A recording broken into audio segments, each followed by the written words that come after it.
The number one reason that families choose independent schools is safety. Whether it's a child's physical security, emotional well-being, or the assurance that they can thrive academically, our greatest responsibility is to protect our students. Today, new AI tools are putting that safety at risk, endangering millions of young people and calling us to their defense. Failing to act now could leave our students more vulnerable than ever, with consequences that ripple far beyond the classroom.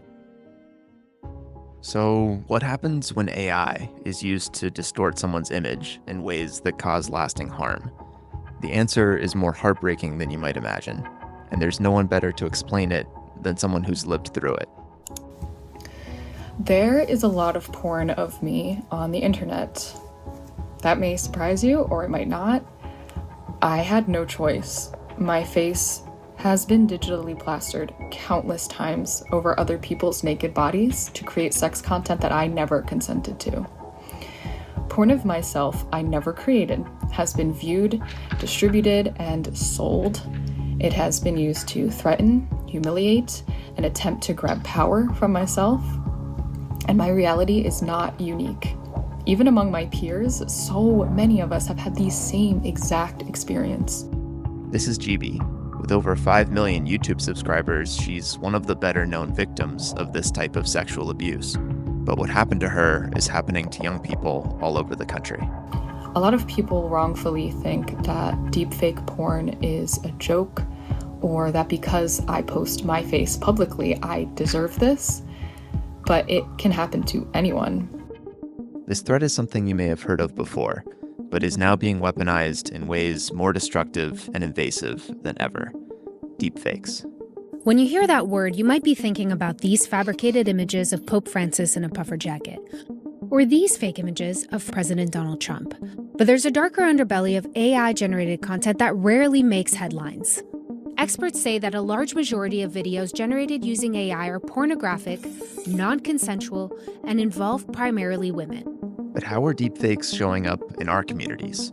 At school after school, these incidents tend to follow a similar pattern. Students take fully clothed images of their peers, feed them into AI applications, and manipulate them into sexually explicit images. These images are then shared across social media platforms like Snapchat. An EdWeek survey conducted last year revealed that nearly half of all high school students knew of a deepfake targeting individuals at their school. That figure could be a lot higher now, given the frequency of reports we've seen in the media over this past year. Unfortunately, most independent schools have not yet educated their faculty or staff on the existence of non-consensual deepfakes, let alone developed comprehensive strategies to combat them. At one independent school in Pennsylvania, that lack of preparedness had disastrous consequences. Leadership at Lancaster Country Day School are out. Parents were really upset after the school said a student posted AI-created pornographic images of other actual students. Monday classes were canceled at Lancaster Country Day School. The letter claims the school's mandated reporters failed to report an anonymous tip regarding AI-generated child pornography of students to law enforcement. The school announced that it's decided to part ways with its head of school, Matt Michike. In addition, the board's president, Angela Ann Alhadeff, has decided to, quote, step away. 50 victims have come forward and 2 suspects are being investigated. More than 200 students participated in a school walkout on Friday, demanding change and more safety measures. This scandal at Lancaster Country Day School highlights a troubling pattern. When uncertainty slows action, the harm only deepens. But there's one simple step that schools can take to make sure that their response is swift, a step that too often gets overlooked. Too many schools are delayed in their response because they aren't sure whether their current policies apply to AI images. But let's be clear, deepfake sexual abuse requires the same rigorous investigative and reporting process as other sexual abuse because the harms to the victims are so similar. The first step for your school is simple. Establish an equivalence between real and deepfake images. The second step is to ensure that all relevant school policies, like those for sexual harassment, cyberbullying, and acceptable use of technology, explicitly ban the creation and distribution of deepfake sexual imagery. These policies must be communicated clearly during school-wide events, orientation programs, consent education curricula, and advisory programming. Third, your school needs to establish guidelines for determining consequences for perpetrators that are proportional to the harm caused and consistent with the mission and values of your school.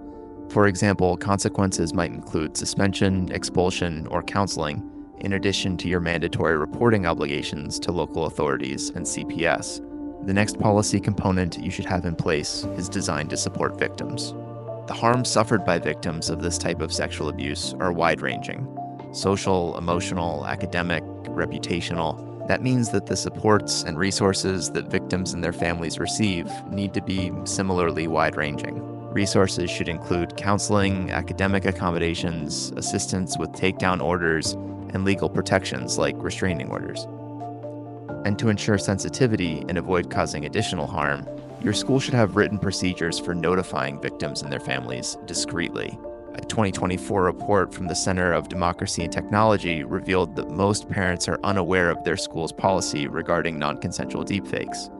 Schools must educate parents on these issues, provide additional resources from organizations like RAIN and NCMEC, and clearly communicate the supports and accommodations their child will receive. The last policy step is to make sure you've contacted your school's insurer for cyber, general, and employment liability. Ask if these policies cover the costs associated with managing this type of incident, like legal defense, crisis management, and support for the affected student and their family. It's also a good idea to contact local authorities before an incident occurs. Many police departments are doing specialized training for incidents involving non-consensual deepfakes.